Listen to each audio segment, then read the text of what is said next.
Inaya po ang lahat na tumayo. At muli po nating babasahin ang Ephesians chapter 1, verse 3 to 4. Kanina po ay binasa po natin ay verses 3 to 6. Ngayon na lamang po ay ating babasahin ang verse 3 to verse 4. Babasahin ko po sa English Standard Version. Ephesians chapter 1, verse 3. Blessed be the God and Father of our Lord Jesus Christ, who has blessed us in Christ with every spiritual blessings in the heavenly places. Verse 4, even as He chose us in Him before the foundation of the world, that we should be holy and blameless before Him. Tayo po yung muko, tayo po yung manalangin. Ama, banal, dakila, makapangyarihan, tapat magpakailanman. Muli kami nagpapasalamat sa oras na ito, sa pribilehiyo na iyong pinagkaloob sa amin upang sambahin ka, dakilain ka, pasalamatan ka, Lord, sa ginawa mo sa aming mga buhay. Sa oras na ito kami nananalangin. Hinihingi namin, Panginoon, ang inyong gabay, patnubay, na aming maintindihan, aming makita, at aming magamit sa aming mga espiritual na buhay ang inyong salita. Maraming salamat, Panginoon, sa pangalan ni Jesus. Amen. Tayo po ay makakaupo na.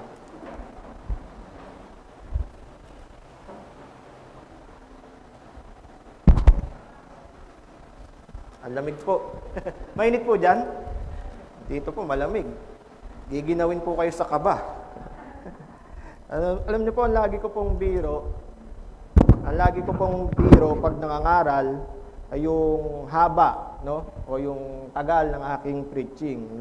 Lagi ko po sinasabi na ito na po yung pinakamaikli o yung pinakamahabang preaching na maririnig nyo. At dahil po meron po kaming takdang oras, no, sa pangangaral na ibinigay po sa amin. At nagpaalam naman po ako kay Pastor L.A. Pagdating po sa haba, sabi ko, Pastor, baka pwedeng sumobra ng kaunti lamang po. No? At pumayag naman po ang ating butihin na pastor.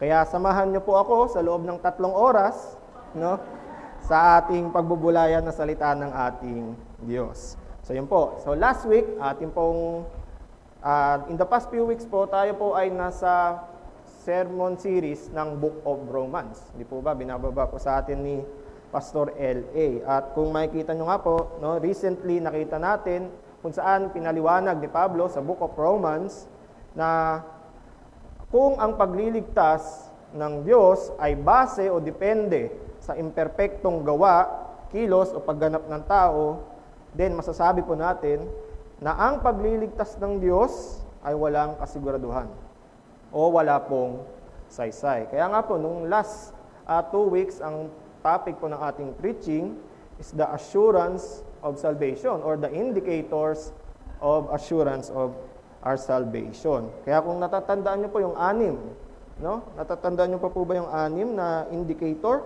ng kasiguraduhan ng ating kaligtasan? Assurance of salvation indicated through peace of God, standing in grace, hope of glory, divine love, certainty of deliverance, and assurance of salvation indicated through joy in the Lord. So yun po yung last week, no? At ngayon po mga kapatid, magkakaroon tayo ng pause, no? Kasi nga po ang ating buting pastor ay naitalaga po mangaral sa ibang iglesia, sa iba po nating kapatiran, at ako po ang mag-i-speak po ngayon. At sa ating pong pangangaral ngayon ay nais po natin na maiugnay o mai-connect pa rin po sa previous preaching po natin. For we believe that everything in the Bible is connected. Sola Scriptura. Kaya po balik po tayo sa Book of Ephesians. At quick context po, no, pagdating sa Book of Ephesians, ang Book of Ephesians po ay sinulat ni Apostol Pablo. Okay po. Ang receiver o ang recipient, ito ay sinulat para sa kanino po? Sa mga believer. In verse 1 and 2, makikita nyo po, sinulat po yan para sa mga faithful in Christ. At kung mababasa nyo po ng buo, kung nabasa nyo na po yung buong Ephesians, makikita nyo na less instructional and more of prayerful yung Book of Ephesians. Hindi po siya gaya ng ibang epistles ni Paul na more on instruction, but this one is more prayerful. Pero may instructions pa rin po, no? And in the body of this letter of the Apostle Paul, siya po ay anxious, no? Siya po ay may pag-aalala o pangamba sa mga believers sapagkat meron po kasing naglilipan ng iba't ibang doktrina nung panahon na yon sa Epeso. And yun nga po ang panalangin ni Pablo sa mga taga-Epeso at hindi lang po sa mga taga-Epeso, sa mga faithful in Christ, ay magkaroon sila ng more and deeper understanding in the truth, no? Sa katotohanan ng ating Diyos. Hence, that he prays that the eyes of our understanding or their understanding may be enlightened. And also, in the last 3 chapters, makikita naman po natin, yung focus ng Ephesians is the mystery of the church. And church is God's new humanity and as a community. So yun po, may quick context na po tayo. Balik po tayo sa verse 3, no? Sabi po sa verse 3, "Blessed be the God and Father of our Lord Jesus Christ, who has blessed us in Christ with every spiritual blessing in the heavenly places." Pag tayo po ay umaattend sa ating pananambahan, gaya po ngayon, meron po tayong tinatawag na call to worship. Ano po, tayo nagsisimula sa pagpupuri sa Diyos dahil sa mga ginawa niya sa ating buhay. Sa nagdaang araw, sa nagdaang linggo, sa mga pagpapala at biyaya na ating natanggap. Pag tayo po ay nananalangin, ang ating panimula ng ating mga panalangin ay pagpupuri. Adoration po, hindi po ba? Pag nanalangin tayo, Ama, dakila, banal, kapangyarihan sa lahat. Ganyan din po, no, we gather to worship as a response after preaching. Pagtapos po ng ating pangaral, tayo po ay tumatayo, nagkakaroon po tayo ng response as we have received the blessing of God through His Word, sapagkat natanggap natin ang pagpapalan ng Diyos sa Kanyang mga salita. At sa ating pong talata, sa verse 3, makita po natin, "Blessed be the God and Father of our Lord Jesus Christ." Sa Tagalog, purihin ng Diyos at Ama ng ating Panginoong Hesukristo. So, doxology po agad, makikita po natin na ang simula ng liham ni Apostol Pablo sa mga taga-Epeso ay liham po, no, ay doxology. At makikita po natin itong gantong parilala o pangungusap, gaya po sa 2 Corinthians 1:3 and 1 Peter 1:3 na nagsisimula sila sa doxology. And most of the time po, ang epistles o mga writings mo ng apostol ay nagsisimula po yan sa exhortation muna. May adoration, exhortation, then finally yung doxology. Pero dito sa epistle ni Paul sa Ephesians, nagsimula agad siya sa doxology, sa pagpupuri agad sa Diyos. Sabi po diyan, "Blessed be the God." Sabi ko nga po kanina, we bless God because of what He has done for us. Sabi po diyan, purihin ng Diyos, dakilain siya, luwalhatiin siya. Why? Sa mga sumunod po dun sa talata, sabi po, because God blessed us in Christ. Who has blessed us in Christ? Tayo po ay pinagpala o biniyaan ng Diyos kay Kristo. The us here, yung us na sinasabi niya, ay tayo po, yung mga faithful in Christ. The us here is speaking to the believers in Christ and what? Bakit po? Because na-receive natin yung every spiritual blessings in heavenly places. So may tatlong bless po, no? Doon sa verse 3. Una, blessed be the God, puri ng Diyos, who has blessed us, pinagkalooban niya tayo, spiritual blessings ng pagpapalang spiritual. Now, mga kapatid, what is this blessing na nagtulak kay Paul, kay Pablo, to start with doxology or praise? Ano tong nagtulak kay Pablo? Bakit nagsimula siya sa liham na ito ng doxology agad o pagpupuri? A blessing that God provided us in Christ in the heavenly places. Basahin po natin yung verse 4. Verse 4, "Even as He chose us in Him before the foundation of the world, that we should be holy and blameless before Him." Sa mga matatagal na pong mananampalataya, nakapag-aral po, no? Siguro may idea na po kayo ano po yung ating topic ngayon, no? The first of this blessing, spiritual blessing, is the blessing of being chosen and predestined. The first of these blessings of the believer is what we call election. In verse 4, we read chose. In verse 5 ng Ephesians 1, we read predestined. In verse 11, we read, predestined. Mga kapatid, ito ang unang pagpapalang espiritual na ibinigay sa atin ng Diyos. Kaya dito po kaya sa papuri, nagsimula si Pablo. Sapagkat dito nagsisimula ang ating kaligtasan. Ulitin ko po. No? Ito ang unang pagpapalang espiritual na ibinigay sa atin ng Diyos sapagkat dito nagsisimula ang ating kaligtasan. Sa pagpili, sa paghirang, ang una at umpisa ng ating kaligtasan. Sa mga nag-CMC po, ano po yung pinakauna sa Ordo Salutis? Ano po yung pinakaumpisa? Yung pinakaunang sa Ordo Salutis. Number 1, election. Election po. Ito ang spiritual na blessing na sinasabi ni Pablo. Mga kapatid, ito ang katiyakan ng ating kaligtasan na nagmumula sa Diyos. Itong blessing na ito. Itong spiritual blessing na ito. This doctrine of sovereign choosing, predestination, sovereign election. And not only that, hindi lang ito ang nagbibigay ng katiyakan ng ating kaligtasan sa umpisa, mga kapatid. Ito rin ang nagbibigay ng katiyakan ng ating kaligtasan hanggang sa katapusan, hanggang sa dulo. Sapagat ang Diyos po natin ay hindi nagbabago. We have an unchanging, immutable God. Kung makikita po natin, wala pong elect sa umpisa na hindi na po elect sa dulo.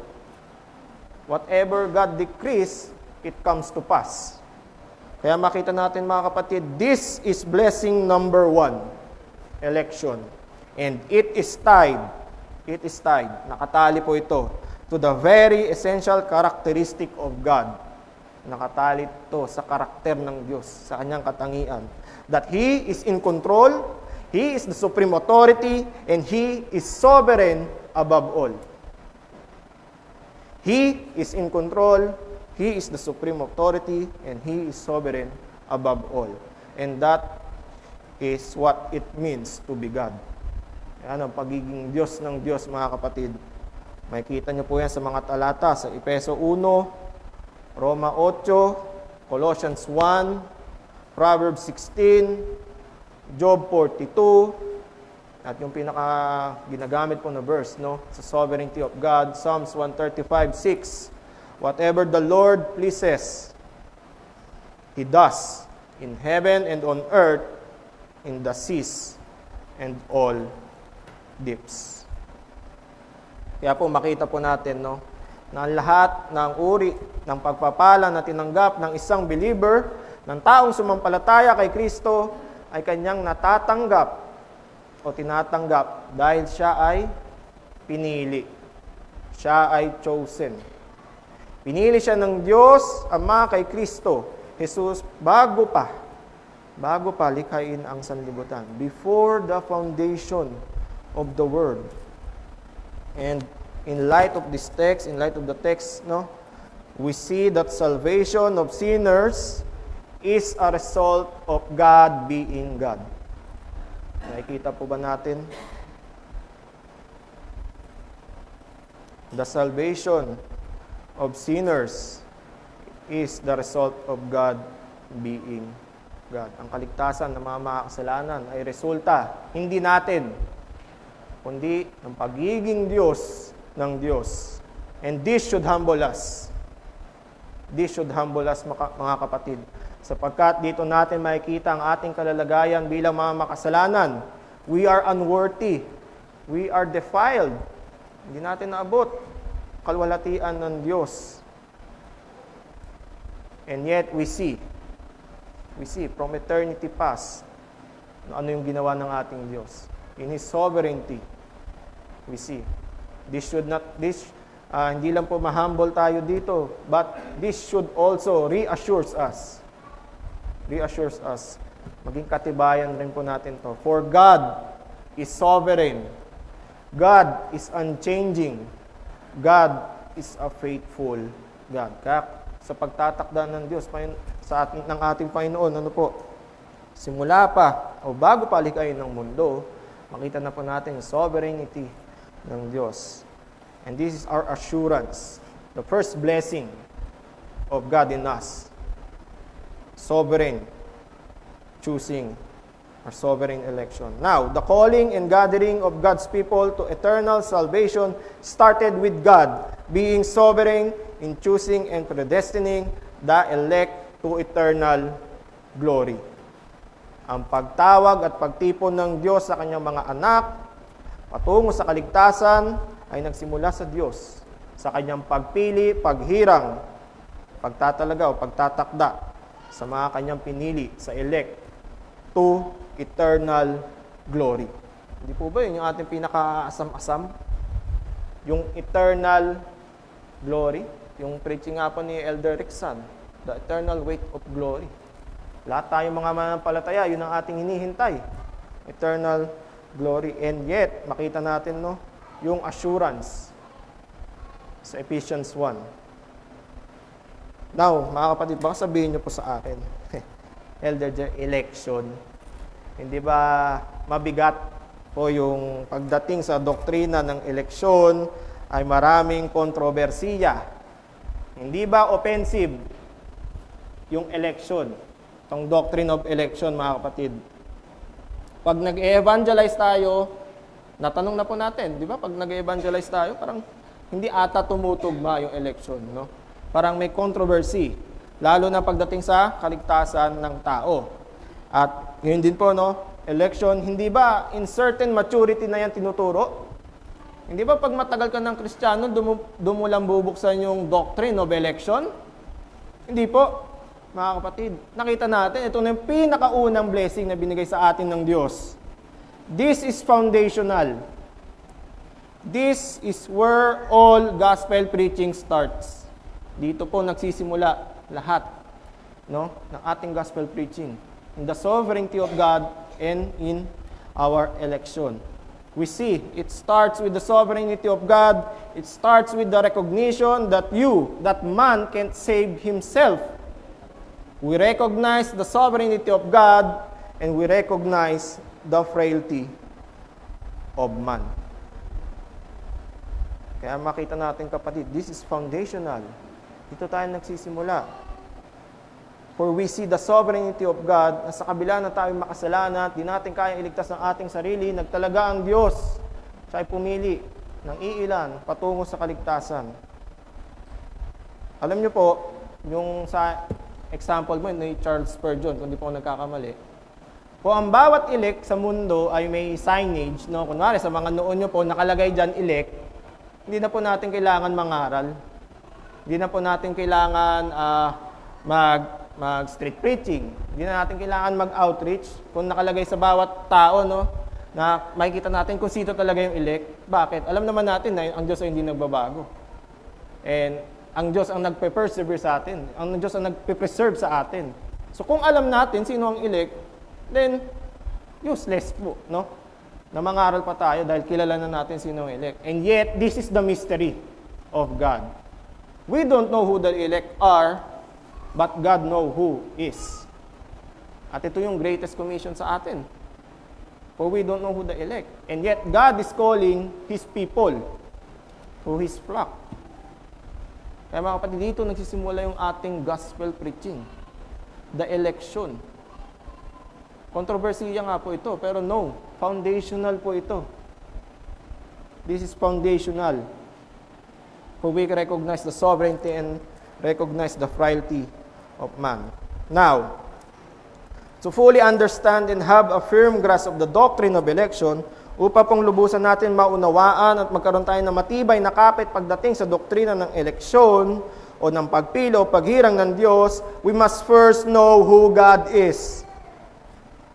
We must first know who God is. And I believe most of us here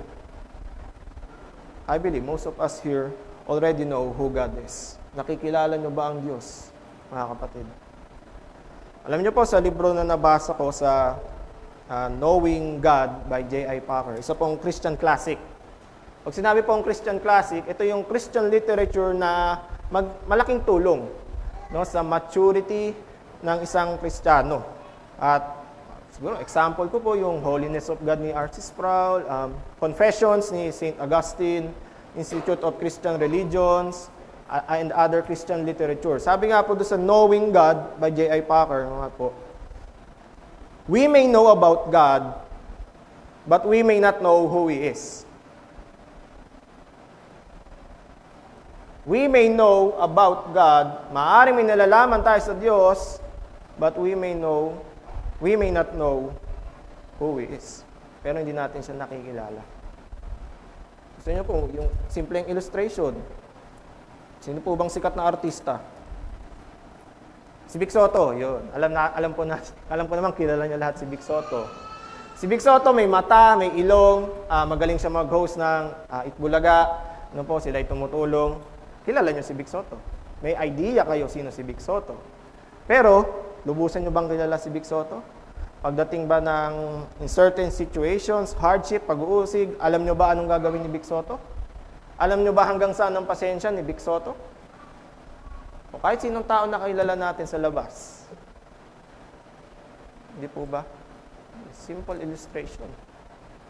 Maaaring may nalalaman tayo sa Diyos, pero we are still stranger. Ano po? In God. We don't know who God is. At gaya nga po, no, pag sa ating mga loved ones, sa ating asawa, sa ating anak, sa ating kaibigan, minsan sinasabi nyo, kilalang-kilala ko na to. Di po ba? Pag may mga sitwasyon na alam nyong alanganin, talagang tiwalang-tiwala po kayo doon sa tao na yun. Sapagkat nakasama mo siya, nakilala mo siya, nandun yung sinasabi nating pag-ibig. Kasi si Vic Soto, hindi naman mahal nyo ba si Vic Soto? Hindi mo. Pero yung mga asawa at anak nyo, kapatid nyo, kilalang-kilala nyo na dahil sa pag-ibig na mayroon kayo sa isa't isa. Kilalang-kilala nyo. Sabi nga yung salita ko, kilatis ko na yan. Alam ko na gagawin yan. Hindi po ba? Makita po natin example. No? Our affection, our love for God should drive us to know who He is. Yung ating pag-ibig sa Diyos. Kung kayo po'y mananampalataya na, faithful in Christ, I know you have love for God. And that should drive us to know who He is.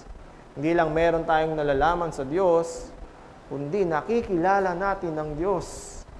Alam niyo po, maraming nagsasabi, no, ang Diyos ay pag-ibig. Pero hindi mo nakikita yung pag-ibig sa kanila. Nagsasabi na ang Diyos ay sovereign. Pero pagdating sa mga bagay na hindi maganda na nangyari sa buhay, nauuna sila. Nababaliwala ang Diyos. Ano po? Isa sa mga kinakainis ko po ay yung nagsasabi, God will provide. Gamit na gamit. No? Yung God will provide. Pero saan po? No? Hindi naunawaan eh. Saan ginagamit yung pre-provide na blessing ng Lord? Di po ba? Minsan sa sugal. Ano? Sa mga bagay na wala namang kwenta na hindi nakakadulot ng kaluwalhatian sa ating Diyos. Sabi ng God will provide, and yet, no? Hindi nagagamit sa kaluwalhatian ng Diyos. Mali ang pangunawa, mali ang pagkilala sa Diyos. Alam nila na nagpo-provide ang Diyos, but hindi talaga nila nakikilala, no? In terms of God. Kaya nga mga kapatid, no, sa unang tatlo nating lesson sa Sowing Your Seeds, sino po nagtuturo dito? Sa Bible study, sa Bagong Puok, sa ating discipleship, no? Yung unang tatlong lesson ng Sowing Your Seed, ano po? Ang karapatan ng Diyos. Pangalawa, ang katangian ng Diyos. Pangatlo, ang pangalawa po pala, kautusan. Pangatlo, yung katangian ng Diyos. No, makita natin, dito sa unang tatlong aralin, after nung pag-share natin ng gospel, ating agad pinapakilala sino ang Diyos. Hindi po ba? Para magkaroon tayo ng matibay at pangunawa kung sino talaga ang Diyos. Para makilala natin sino ang Diyos.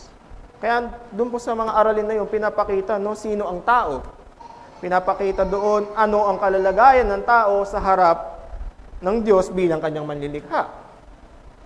Ano ang karapatan ng Diyos sa tao bilang manlilikha? Ano ang karakter ng Diyos? Natatandaan niyo pa po ba? Dapat di niyo po nalilimutan yung tatlong katangian ng Diyos. Ano po yun? Omniscient, omnipresent, omnipotent. Yun po, agad po natin pinapakilala yan, mga kapatid. Kaya kung nakikilala natin ang lubusan ng ating Diyos, we will be able to fully understand and have a firm grasp of the doctrines of the Bible. Hindi lang po pagdating sa eleksyon, kundi pati sa doktrina ng Biblia. Mga kapatid, maaaring election po ang ating topic ngayon. But this is a reminder for us to reflect if we truly know God or we only know about Him.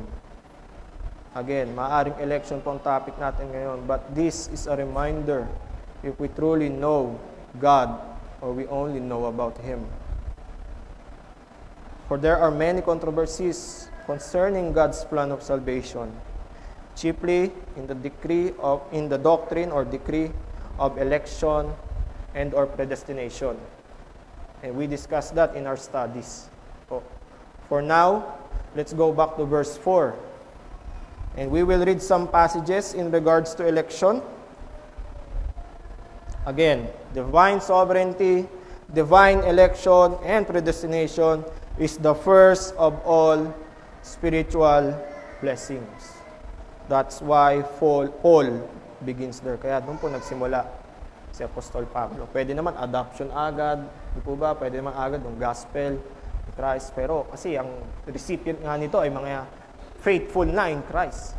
Pinagtibay na, pinakita niya agad yung foundation. At makita rin po natin, no? Ito rin ang panimula ng ating Panginoong Hesus sa John chapter 1 verse 12. John chapter 1 verse 12 to 13 po.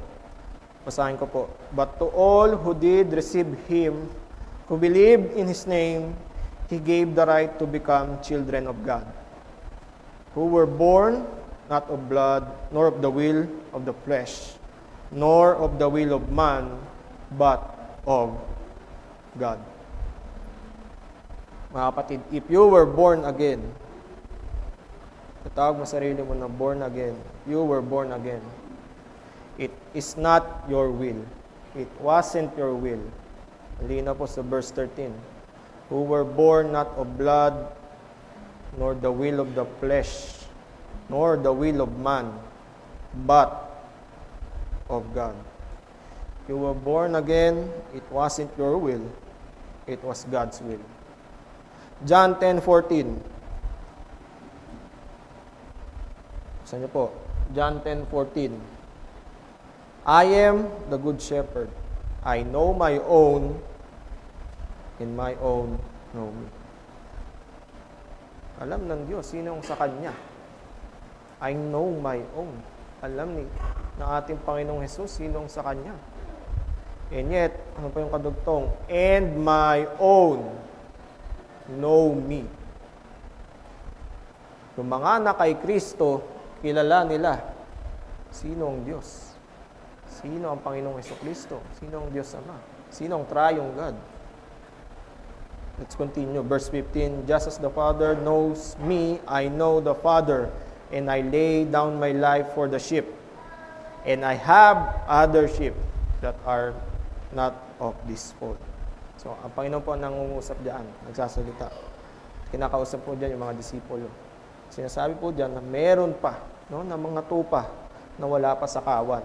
At ano po sabi? I must bring them also, and they will listen to my voice. So there will be one flock, one shepherd, one flock, Jews and Gentiles, one shepherd, our Lord, Jesus Christ. John 15:16. John 15:16. You did not choose me, but I chose you and appointed you that you should go and bear fruit, and that your fruit should abide, so that whatever you ask the Father in my name, He may give it to you. Malabo po ba? Napakalinaw po. John 15:16. You did not choose me. Sa Tagalog po, hindi kayo ang pumili sa akin. Ako ang pumili sa inyo. Napakalinaw. Yan po ba yung ating tropa sa BP? Tropang Bagong Puok po. Kakatapos lang po natin sa Acts 13 na pinangaral po ni Elder Rickson. Acts 13 verse 48. Sa unang missionary ni Paul at ni Barnabas po, no, their first missionary journey, ano po sabi sa mga talata? Acts 13 verse 48. And when the Gentiles heard this, they begin rejoicing and glorifying the word of the Lord, as many as were appointed. Hinirang, sa Tagalog po, pinili, hinirang, appointed to eternal life, believe. Appointed. Election, hinirang. As many as were appointed to eternal life, believe. 2 Thessalonians chapter 2, verse 13. 2 Thessalonians chapter 2, verse 13. But we ought always to give thanks to God for you, brothers, beloved by the Lord. God chose you as the first fruit to be saved through sanctification by the Spirit and the belief in truth. To this He called you through our gospel, so that you may obtain the glory of our Lord Jesus Christ. Ano pong sabi ni Pablo sa mga taga-Thessalonica? We thank God. God chose you. God saved you. He is sanctifying you. He granted you faith. Ephesians 2:8. He granted you faith in the truth. Ano po, makita natin, irresistible calling. Ano po ba? Not also that, He called you through the gospel with the purpose. Ano po yung purpose? Of you gaining the eternal glory of the Lord Jesus Christ. Pinili ka ng Diyos, niligtas ka ng Diyos, pinapabanal ka ng Diyos, binigyan ka niya ng pananampalataya sa katotohanan. Lahat po yan ay gawa ng Diyos. Makita po natin. Wala pong kontribusyon ng tao. Makita po natin yung pinaka-asam-asam po natin. We are called for the purpose of gaining the eternal glory of the Lord Jesus Christ. Mga kapatid, hindi tinatago ng Scripture itong pagkilos, paggawa, no? Ang doctrine na ating natalakay ngayon, hindi tinatago, malinaw sa mga nabasa nating talata. Ito ang pagkilos ng Diyos. Favorite verse ng iilan, Romans 8. Alam niyo na po yun. Romans 8:28. Ano po sabi doon? Hanggang 30 po. And we know that for those who love God, all things work together for good. Why? For those who are called according to His purpose. For those whom He foreknew, tigil po tayo doon. Sa foreknew. Kasi meron pong controversy. Pagdating sa foreknew, ito yung binabalik pagdating sa election. Na ang Diyos daw, sabi ko nga po, sabi nga natin, omnisciente ang Diyos. Nalalaman niya lahat ng bagay. Ang maling notion, mga kapatid, no, pagdating sa kaligtasan, ang Diyos daw ay tumingin sa future. No? Kasi nalalaman niya lahat ng bagay. Tumingin siya sa corridors of time. Nakita niya sino ang pipili sa Diyos. Sino ang maglilingkod sa Diyos. Pero malinaw po sa mga talatang binasa po natin na ang Diyos ang pumili. Ano yung foreknew na sinasabi dito? Ano po yung foreknew? Ito po yung sinasabi natin, God's predetermined, intimate relationship knowledge. Predetermined, intimate relationship knowledge. Bago pa po tayo likhain ng ating Diyos, bago pa po tayo panganak, bago pa likhain ng mundo, ang sanlibutan, mayroon na pong tinatawag na intimate relationship ang Diyos. Hindi siya tumingin sa corridors of time at tinignan sinong pipili sa Kanya. No! Mahal ka ng Diyos simula pa sa umpisa. Sa Kanyang biyaya, siya ay pumili ng iilan patungo sa kaligtasan. Also, mabasa po natin, no? For those whom He foreknew, He also predestined to be conformed. Conformed. May resulta yung pagtawag. May resulta yung predestination. Ito po ay umayon. Conform. Umayon, sumunod, maging katulad. Saan po? To the image of His Son. maging kagaya tayo ng ating Panginoong Jesucristo. In order that He might be the firstborn among many brothers. In verse 30, we read, and those whom He predestined, He also called, and those whom He called, He also justified, and those whom He justified, He also glorified. Again, mga kapatid, tinawag ka ng Diyos, you are justified, sanctified. Pero hindi lang po natatapos doon. Simula pa sa umpisa, makita natin, meron pang dulo. He also glorified. Ang pinakakaasam-asam ng lahat ng mananampalataya. Makasama natin ang ating Diyos sa kalangitan. Magkaroon tayo ng glorified body na gaya ng ating Panginoong Jesucristo na kung saan tayo ay hindi na makakaranas ng kasalanan. Saan malaya na tayo makakapagbigay ng kapurihan sa ating Diyos. Kaya mga kapatid, dito natin umpisahan sa unang pagpapalang espiritual na kaloob ng ating Diyos. Ito ay pundasyon ng ating pangunawa hinggil sa kaligtasan, pagkilos ng Diyos at sa kanyang dakilang karakter. Muli, ulitin ko po, ito ay ang pundasyon ng ating pangunawa. This is the foundation of our understanding when it comes to salvation, sa pagkilos ng Diyos, sa kanyang dakilang karakter. Sa kanyang dakilang karakter na ang Diyos ay banal. Siya ay makapangyarihan sa lahat. Supreme in authority. Ang tanging may karapatan sa kanyang mga nilikha. Sino po yung nilikha? Tayo. Nasa kabila na hindi naman kinakailangan ng Diyos ang tao ay nahulog sa pagkakasala, na ang tao ay hindi kaya iligtas ang kanyang sarili sa kaparusahan dulot ng kasalanan. Ang Diyos ay pumili ng iilan kung saan kanyang pinagkaloob ang kaligtasan sa pamamagitan ng katubusan na ginawa ng kanyang bugtong na anak, si Jesucristo. At kung ating makikita, itong pagtatakda o pagpili ng Diyos ay hindi nakabase sa ating mabubuting gawa. Again, from beginning, ang Lord ang kumilos. Ito yung dinidil ni Paul. Hindi lang sa Ephesians, kundi sa lahat ng epistles niya.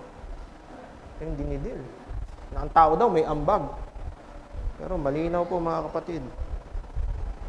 Ang pagtatakda at pagpili ng Diyos ay hindi nakabase sa ating mga gawa, sa ating ginawa, sa ating gagawin. Sapagkat ang pagpili ng Diyos ay naganap pa bago likhain ang sanlibutan. Bago pa tayo likhain, pumili na ang Diyos. Kung saan ang kanyang mga pinili ay hindi pa umiiral o nag-i-exist.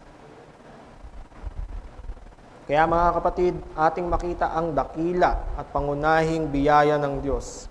Nang dahil sa kanyang dakilang pag-ibig, sa kanyang dakilang habag at biyaya ay ating tinanggap. Sa kabila ng ating pagkakasala ay pinagkaloob niya sa atin ito. Sa ating Panginoong Jesucristo na siyang nagbayad. Ang Panginoong Jesucristo siyang nagbayad ng ating kasalanan. Siyang naghirap, siyang namatay para sa ating kasalanan upang maganap at ating matanggap ang kapatawaran ng ating mga kasalanan, ang ating kaligtasan, at ang buhay na walang hanggan, na sa umpisa pa lamang ay tinakda ng ating Diyos Ama. So nakita po natin ang election. Nakita po natin yung pagkilos ng Diyos. Nakita natin yung assurance of salvation in God. The first of the greatest blessing na pinagkaloob sa atin ng Diyos. Now, mabasa po natin, may naiwan po tayo sa verse 4, no? Sabi sa verse 4, even as He chose us in Him before the foundation of the world, ano po yung mga kasunod? That we should be holy and blameless before Him. So may purpose yung ating election. May purpose. Pinili tayo ng Diyos that we should be holy and blameless. Literal, no? Literal. Without blemish. Wala pong holy na makasalanan, no? Wala pong blameless na may mancha. O sabi po natin, spotless na may mancha. Yun po yung purpose ng ating election. We should be holy and blameless, without blemish, spotless. We are chosen in Him. Because we are chosen in Him, we are holy and blameless. In Him, in Christ, before Him. Why? Because Jesus Christ, samahan ng palataya sa Panginoon, gave Himself for us. Buksan niyo po sa 1 Peter 1:19. 1 Peter 1:19. Because Jesus Christ gave Himself for us, a lamb, unblemished and spotless. Ito na po yung katatayuan natin sa harap ng banal na Diyos. Ito po ang layunin. We should be holy and blameless. This speaks of our position in God. Sabi po dyan, in Him. Before Him, in Him. Sa verse 5, in Him. Verse 6, in Him. Verse 7, in Him. 8, 9, 10, in Him. In Him. In Christ. In Christ. Tayo, we are unworthy. The unworthy have been declared worthy. The unrighteous, we, the people, unrighteous, we are now declared holy. Because of Christ. Because of Christ's eternal and foreordained plan. Ephesians 5:27. To present to Himself the church in all her glory, having no spot or wrinkle or any such thing, that she should be holy and blameless. She, in church, tayo po. We are now holy and blameless in our position in Christ. This is talking about our position and not of our practice. Kasi sa atin tayo, namumuhay tayo ngayon. We live here. Malayo tayo doon sa standard ng Diyos. Hindi po ba? Malayo tayo sa pagiging blameless. Hindi po ba? Yet, in Him, again, in Christ, Ano po sabi ni Pablo? Colossians 2:10. Ano po sabi ni Pablo? In Christ, we have been made complete.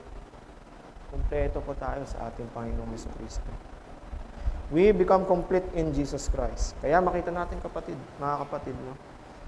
This is why our salvation is secure, because we have Christ's perfect righteousness. We have Christ's perfect righteousness. Ang ating mga kilos o mga gawa ay minsan nagkukulang. We still fall, we still stumble, but our position can never fall short. Our position can never fall short. Because it is exactly the same holy and blameless position before God that we have in Christ. We are as secure as our Savior because we are in Him. Sure tayo.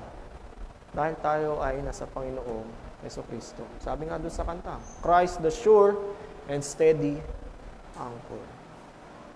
Not by our works, but with Christ. We are now waiting for the full redemption and glorious holiness that awaits us in His presence. Yun na lang po hinihintay natin. Our position is now holy and blameless in Christ. And we are now waiting the full redemption sa Kanyang pagbabalik, the new heaven and the new earth, and yung glorious holiness. No? Makakamit na natin yung glorious holiness. Di na tayo magkakasala. No? Meron na tayong glorified body, inaasam-asam natin.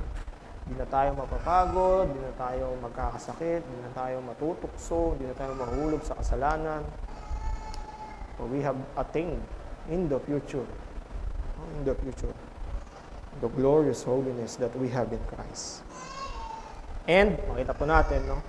Because God declares us and lead us to be holy and blameless, so two-part po, position and practice. We should strive to live our lives now that reflect the holiness and blamelessness that are our destiny. So we should be holy and blameless, not only in position but also in practice. Now, to conclude mga kapatid, no? Babalikan ko po yung verse 3. Again, doxological siya. Blessed be the God and Father of our Lord Jesus Christ, who according to His great mercy has caused us to be born again. Sa dakilang pag-ibig, biyaya at kahabagan ng Diyos, tayo ay pinanganak muli. Again, it is a divine miracle, the work of God that should lead us, gaya ni Paul, that should lead us. Give back all the glory to God. Ano po makikita natin sa sulat o sa liham ni Pablo sa mga taga-Ephesians or the faithful in Christ? There is a sense in which we can truthfully say that this verse is the center of this entire epistle. And that is to bring back all the glory and praise to God. And that is our desire as well. Alam ko naman po. This is our desire as Christians, people to come to and understand and realization of who we are and what we are, who God is, and of the great blessings to which we have. Again, this is our desire as Christian people to come to an understanding and realization gaya ng panalangin ni Pablo sa mga faithful in Christ.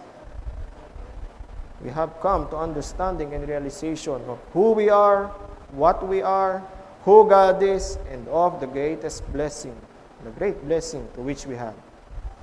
This theme o itong tema ng pagliligtas ng Diyos, the plan of salvation and the way of salvation, this tremendous process puts us where we are and points us to God and the things that God has prepared for us. Itong tema na ito, mga kapatid, ito ang naglalagay sa atin. No? Nilalagay tayo, nilulugar tayo nito. Kung nasaan tayo, kung sino tayo. At itinuturo nito tayo patungo sa Diyos.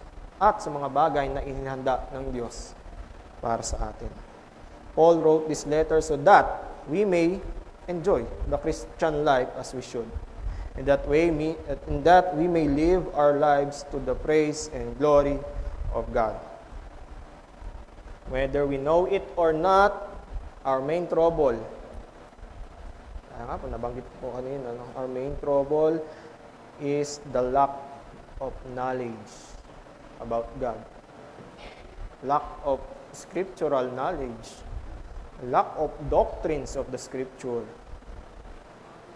Kung mababasa nyo, Ephesians 1:17-18, anong panalangin ni Pablo? Open your hearts and the eyes of our understanding. Open the eyes of our understanding. Not simply that we may enjoy the Christian life and experience, but in order that we may understand the privilege and the possibilities of our high calling. The more we understand about God, of God, the more we shall experience these riches. Ito mga kayamanan na ito, mga kapatid. Now, I know that there are some doctrines na nag-struggle po tayo, no? Especially when it comes to this doctrine of election. No? Marami pong nag-struggle. No? At kung ikaw po ay isang Christian at member ng church na ito and is struggling with this doctrine, tandaan nyo po, hindi po kayo nag-iisa. Hindi po kayo nag-iisa. Nanggaling po kami diyan. No?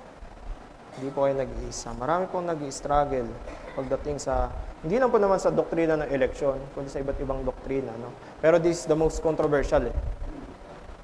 Kung makakausap nyo, makakakwentuhan nyo po si Pastor L.A., I think 1 year ba o 1 week?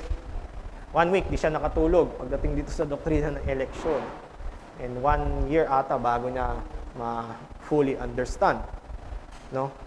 And I know that this struggle, kung kayo po ay nag-struggle, remember, this is a worthwhile. Kapaki-pakinabang po itong struggle na ito.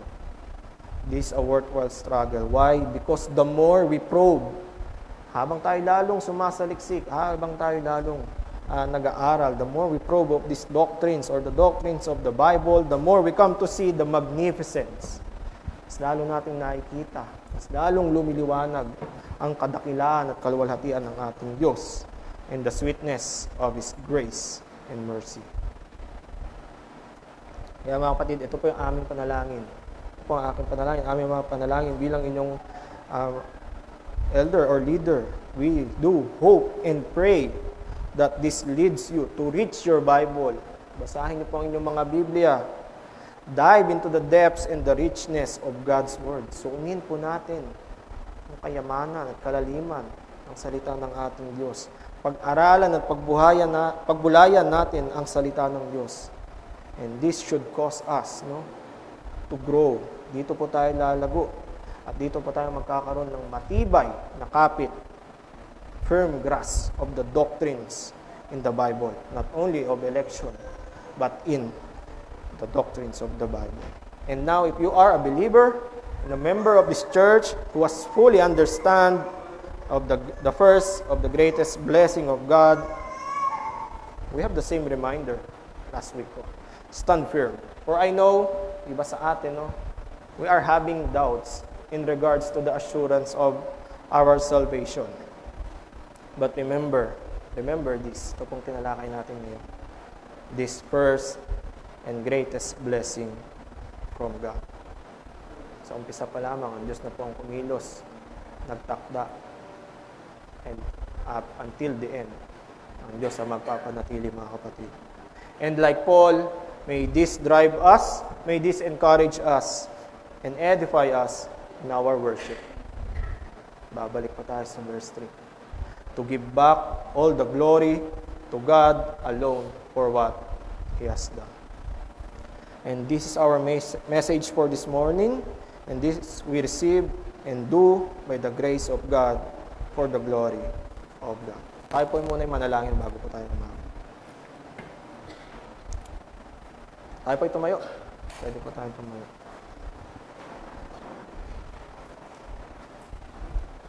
Let's pray. Dakilang Diyos, banal, makapangyarihan sa lahat. Diyos na may likha ng langit at lupa. Diyos na hindi nagbabago, tapat, magpakailanman. Kami nagpapasalamat sa word na aming napakinggan. We thank you, Lord, for your great love and mercy that we received even before the foundation of the world. And may we continue to grow in knowledge, love, holiness by your word, and lead us into giving all the praise and glory to our God, to your name. In Jesus' name we pray. Amen.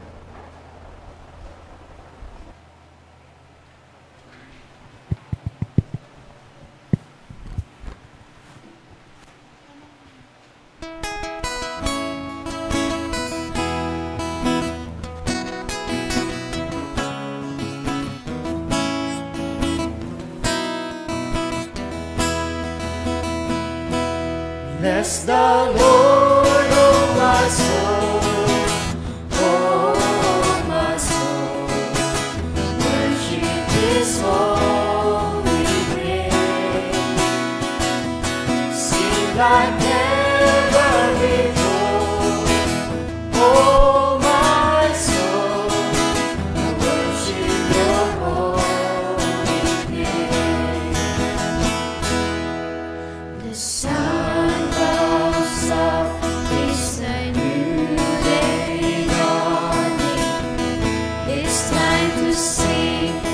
song again, whatever may pass.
has come. Still my soul will sing your praise. Hallelujah. 10,000 years and then forevermore. Bless the Lord, oh my soul. Oh, my soul. Worship His holy name. Sing like never before. Oh, my soul, I worship Your holy name. I worship Your holy name. Lord, I worship Your holy name.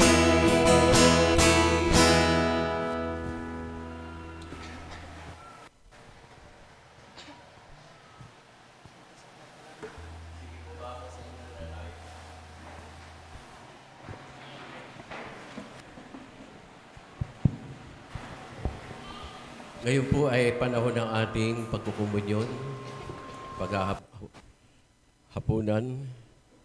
Tawagin ko po yung lahat ng ating mga usher at usherettes. Halip po kayo.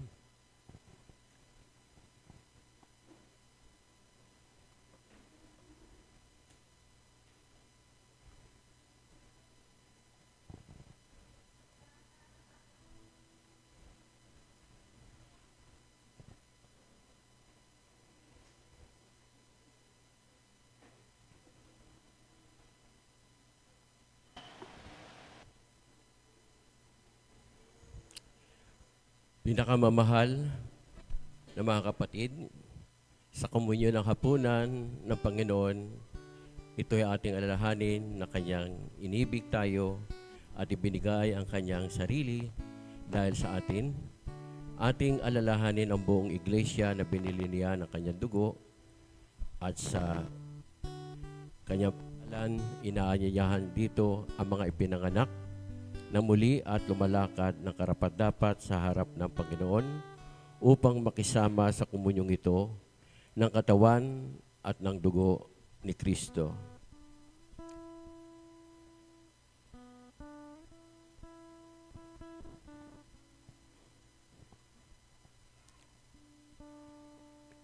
Sinabi ni Jesus, kunin ninyo, ito ang aking katawan na inihandog para sa inyo. Gawin niyo ito bilang pag-alaala sa akin.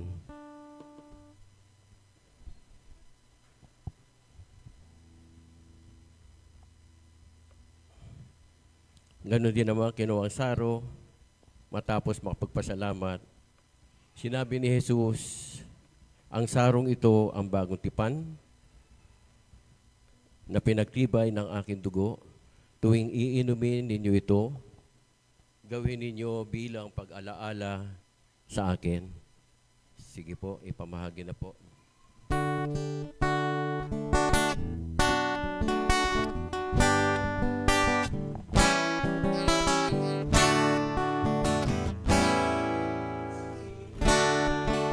This cup we worship You. As we eat this bread, we honor You. As we offer You our lives as You have offered Yours for us. We remember all You done for us. We remember Your sacrifice for us. We remember and worship You, oh Lord. As we drink this cup, we worship You. As we eat this bread, we honor You. As we offer You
Ang lahat po ba ay nadulutan na?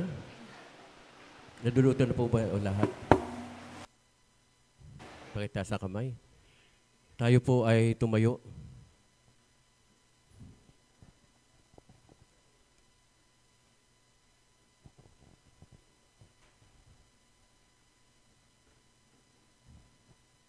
Dako po tayo sa ating pagsasalo-salo sa pagkukumunyon.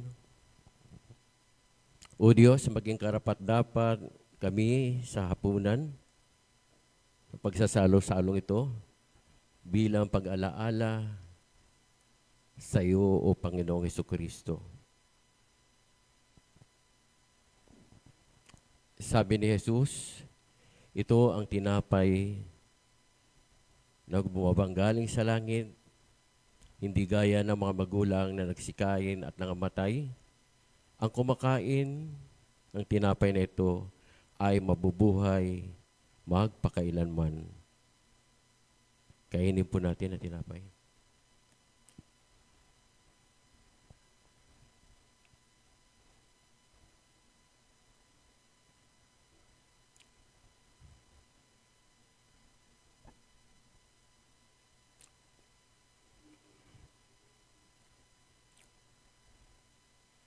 Ganon din naman kinuha ang saro matapos makapagpasalamat. At ayon sa kautusan ay halos masasabi kong lahat ng mga bagay ay nililinis ng dugo at maliban na sa pagkabuhos ng dugo, walang kapatawaran. Inumin po natin laman ng saro.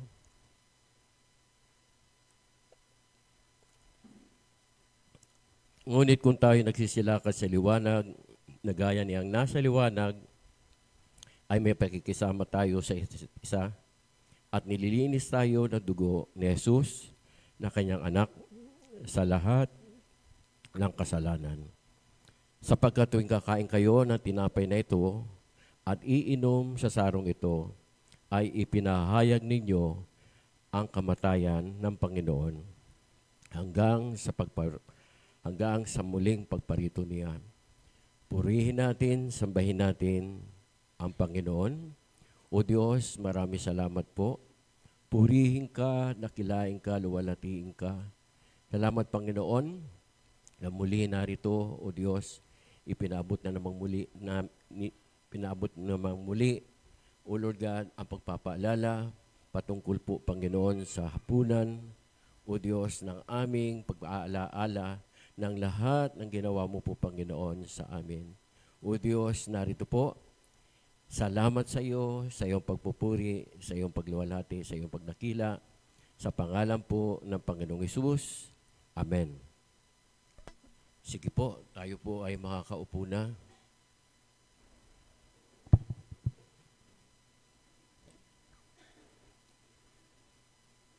Bago po tayo, mayroon po tayong mga paalala. Hindi ko alam kung mamaya may gawain ba sa kwan? Meron po ba tayo sa Panchong? Bagong po. Wala tayo. Okay. Mamaya po, isang announcement mula sa kalalakihan. Alas 4 po, meron po tayong gawain, Men's Fellowship. Tagapagsalita si Elder Osmond. Mamaya po, mga kalalakihan, makuha po natin, mapaalala po sa inyo.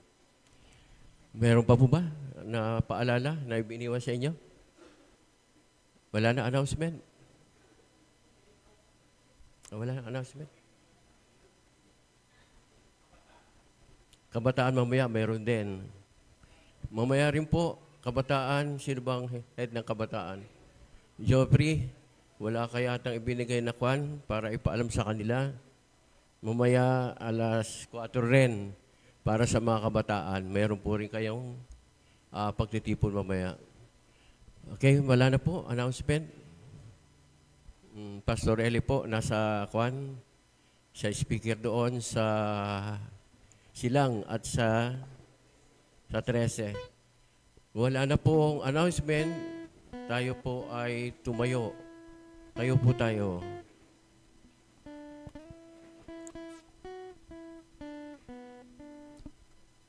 Ating pong confession.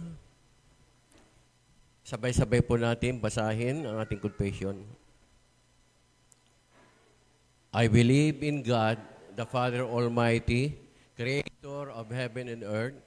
I believe in Jesus Christ, His only Son, who was conceived by the Holy Spirit and born of the Virgin Mary. He suffered under Pontius Pilate, was crucified, died, and was buried. He descended to hell. The third day He rose again from the dead. He ascended to heaven, and seated at the right hand of God the Father Almighty. From there He will come to judge the living and the dead. I believe in the Holy Spirit, the Holy Universal Church, the communion of saints, the forgiveness of sins, the resurrections of the body, and the life everlasting. Amen. Para po sa benediksyon, pakitaas po ating mga kamay. Ang biyaya at pagpapala at kapayapaan ay sumainyong lahat sa pangalan ng Ama, ng Anak, ng Espiritu Santo. Amen.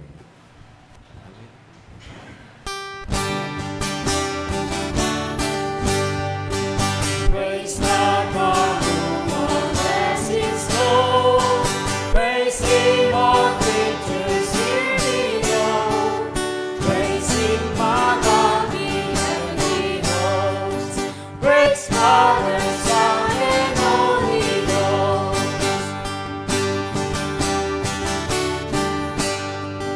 Praise God from whom all blessings flow. Praise Him.